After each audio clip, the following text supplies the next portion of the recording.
മോഹൻലാലിനെ വീഴ്ത്താൻ അജിത്തിനും സൽമാൻ ഖാനും സാധിച്ചില്ല. 2025-ലെ ഓപ്പണിംഗിൽ മോഹൻലാലിന്റെ മുന്നിൽ രാം ചരൺ മാത്രം. നിങ്ങൾ ആദ്യമായിട്ടാണ് ഈ ചാനൽ കാണുന്നതെങ്കിൽ ഒന്ന് സബ്സ്ക്രൈബ് ചെയ്യുന്ന ബെല്ലൈക്കൺ അമർത്തി ലൈക്ക് ചെയ്യാൻ ശ്രമിക്കുക. മലയാളത്തിലെ എല്ലാ കളക്ഷൻ റെക്കോർഡും തകർത്തെറിഞ്ഞിരിക്കുകയാണ് എമ്പുരാൻ. മലയാളത്തിൽ എമ്പുരാന്റെ മുന്നിൽ ഇനി ഒരൊറ്റ കളക്ഷൻ റെക്കോർഡ് പോലും ബാക്കിയില്ല. ഇൻഡസ്ട്രിയൽ ഹിറ്റ് ഉൾപ്പെടെ നേടി കേരള ബോക്സ് ഓഫീസിന്റെ സിംഹാസനം മോഹൻലാൽ സ്വന്തമാക്കിയിരിക്കുകയാണ്. ഇന്ത്യൻ സിനിമയിലും എമ്പുരാന്റെ കളക്ഷൻ ചർച്ച ചെയ്യപ്പെടുകയാണ്. 2025-ലെ ഏറ്റവും ഉയർന്ന ഓപ്പണിംഗ് നേടിയ സിനിമകളിൽ രണ്ടാമതാണ് എമ്പുരാൻ. തമിഴിലെ സൂപ്പർ താരമായ അജിത് കുമാറും ബോളിവുഡ് സ്റ്റാർ സൽമാൻ ഖാനും എമ്പുരാന്റെ കളക്ഷൻ മറികടക്കാനായിട്ടില്ല.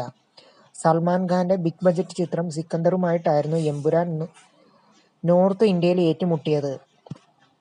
65 കോടിയാണ് എമ്പുരാൻ ആദ്യ ദിനം ഗ്ലോബൽ ബോക്സ് ഓഫീസിൽ നിന്ന് സ്വന്തമാക്കിയത്. 50 കോടി ക്ലബ്ബ് പോലും വലിയ കാര്യമായി കാണുന്ന മലയാളം ഇൻഡസ്ട്രിയിൽ ആദ്യ ദിനം തന്നെ ഒരു സിനിമ 50 കോടി നേടിയത് മോഹൻലാലിലൂടെ തന്നെയാണ്. സൽമാൻ ഖാന്റെ സിക്കന്ദർ ആകട്ടെ 45 കോടി മാത്രമാണ് നേടിയത്. റിലീസിന്റെ തലേ ദിവസം ചിത്രത്തിന്റെ HD പതിപ്പ് ലീക്കായത് സിനിമയെ സാരമായി ബാധിച്ചിരുന്നു.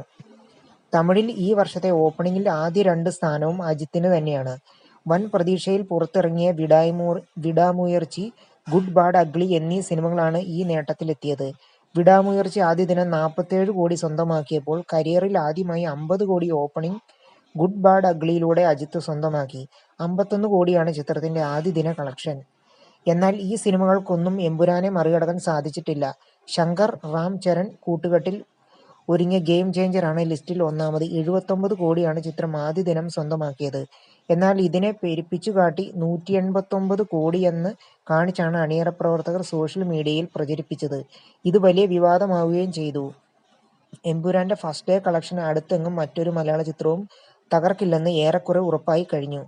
സ്വന്തം കളക്ഷൻ റെക്കോർഡുകൾ മറ്റാർക്കും തകർക്കാൻ സമ്മതിക്കാതെ സ്വയം തകർക്കുന്ന മോഹൻലാൽ ബോക്സ് ഓഫീസിന്റെ രാജാവാണെന്നാണ് വീണ്ടും തെളിയിച്ചിരിക്കുകയാണ്. മറ്റൊരു മോഹൻലാൽ ചിത്രത്തിന് മാത്രമേ ഇനി ഈ റെക്കോർഡ് മറികടക്കാൻ സാധിക്കുകയുള്ളൂ. നിങ്ങൾ ആദ്യമായിട്ടാണ് ഈ ചാനൽ കാണുന്നതെങ്കിൽ ഒന്ന് സബ്സ്ക്രൈബ് ചെയ്തൊന്ന് ബെല്ലൈക്കൺ അമർത്തി ഒന്ന് ലൈക്ക് ചെയ്യാൻ ശ്രമിക്കുക.